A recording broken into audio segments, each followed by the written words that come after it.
வரை மிக பிரம்மாண்டமான வரவேற்பு அளிக்கப்படுகிறது. இந்திய வீரர்கள் வந்து இறங்கி அந்த விமானத்திற்கு வாட்டர் கனான் மூலமாக தண்ணீரை இரண்டு புறமும் ஆர்ச் போல பீச்சி அடித்து அவர்களுக்கு ராணுவ ரீதியான வரவேற்பு மிக பிரம்மாண்டமான முறையில் விமான நிலையத்திலேயே அவர்களுக்கு வழங்கப்பட்டது.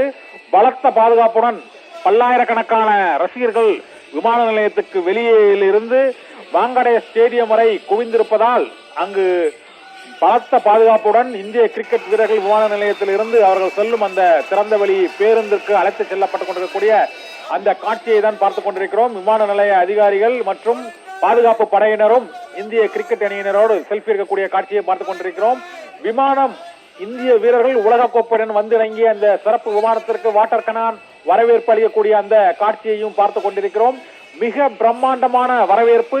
T20 உலகக்கோப்பையை 17 ஆண்டுகளுக்கு பிறகு வென்று நாடு திரும்பியுள்ள இந்திய கிரிக்கெட் அணிக்கு மும்பையில் அளிக்கப்படுகிறது.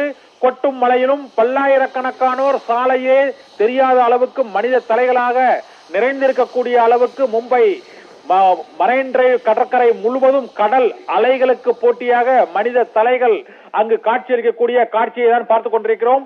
எப்படி இந்த சாலையில் இந்திய அணியின் வாகன அணிவகுப்பு வெற்றி விழா பேரணி நடைபெறப் போகிறது என்ற ஒரு ஆச்சரியமும் திகைப்பும் ஏற்பட்டிருக்கிறது. ஏனென்றால் ஒட்டுமொத்த சாலையும் கடற்கரையும் மனிதர்கள் ரசிகர்களால் நிறைந்திருக்கிறது. பல்லாயிரக்கணக்கானோர் திரண்டுள்ள அந்த மரைன் டிரைவ் கடற்கரை சாலை வழியாக வாங்கடே ஸ்டேடியத்திற்கு இந்திய கிரிக்கெட் அணி வீரர்கள் வெற்றி கோப்பையுடன் பவனி வர இருக்கிறார்கள். அவர்கள் செல்லும் அந்த வாகனம் இன்னும் வாங்கடே ஸ்டேடியத்தை மரைன் டிரைவில் இருந்து அடைவதற்கு பல மணி நேரம் ஆகும் என தெரிகிறது. உற்சாக வரவேற்பு. 17 ஆண்டுகள் கோப்பை தாகம் தணியக்கூடிய வகையில் ரோஹித் சர்மா தலைமையிலான இந்திய கிரிக்கெட் அணி T20 உலக கோப்பையை கைப்பற்றி இருக்கிறது. 2007 ஆண்டு மகேந்திர சிங் தோனி ICC T20 உலக கோப்பையை கைப்பற்றிய பிறகு இப்போது 17 ஆண்டுகளுக்கு பிறகு இந்தியா உலக கோப்பையை கைப்பற்றி இருக்கிறது.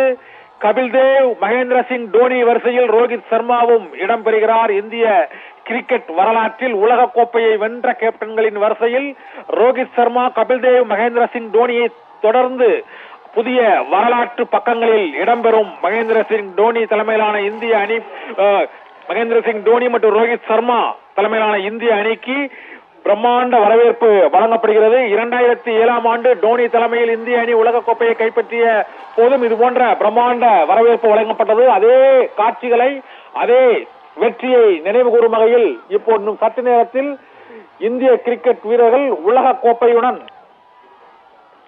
அங்கு வெற்றி விழா பேரணியில் பங்கேற்க இருக்கிறார்கள். ரசிகர்கள் வழிநெடுகிலும் அவருக்கு உற்சாக வரவேற்பை அளிக்கக்கூடிய அந்த காட்சியை தான் இப்போது பார்த்து கொண்டிருக்கிறோம். கொட்டும் மழை மற்றும் அங்கு மாலை நேரம் இரவிலும் காத்திருந்து அவர்களுக்கு அந்த வரவேற்பு அளிக்கப்படுகிறது. 5 மணிக்கு தரையிறங்கும் என எதிர்பார்க்கப்பட்ட அந்த விமானம் 1.5 மணி நேரம் தாமதமாக வானிலை காரணமாக 6:30 மணிக்கு தரையிறங்கி இருக்கிறது. ஆனால் 5 மணியிலிருந்தே பல்லாயிரக்கணக்கான ரசிகர்கள் வாங்கடே மைதானத்திலும் விமான நிலையத்திலும் மரைன் டிரைவ் கடற்கரை சாலையிலும் திரண்டு இந்திய கிரிக்கெட் வீரர்களுக்கு உற்சாகமான வரவேற்பு அளிப்பதற்காக காத்துக் கொண்டு இருக்கிறார்கள். இப்போது ரசிகர்களின் அந்த உற்சாக வரவேற்பு முழக்கங்களையும் கூச்சலையும் நடனங்களையும் இப்போது பார்க்கலாம்.